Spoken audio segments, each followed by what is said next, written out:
ফলশ্রুতিতে সোনালী কাবিনে তিনি বলেন যে অতীতে যাদের ভয় বিভিন্ন বৈদিক আগুন করতোয়া পার হয়ে 1 ইঞ্চি এগোতো না, আর ধারণা করা হয় যে আর্যরা করতোয়া নদী পার হয়ে এই বাংলায় আক্রমণ করে।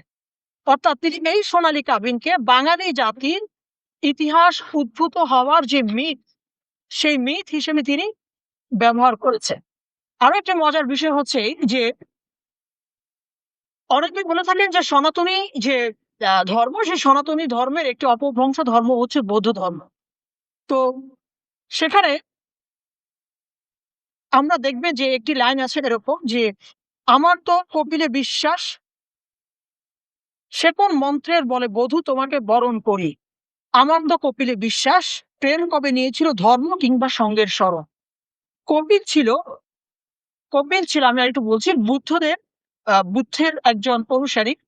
তো এই কবি যে সংখ্যাভিত্তিক যে দর্শন, সেই দর্শনের জনক, এবং এই কপিলের যে দর্শন, সেই দর্শন অনুযায়ী মানবিকতাকে হচ্ছে প্রাধান্য দেওয়া, মানব ধর্ম ছিল শ্রেষ্ঠ ধর্ম।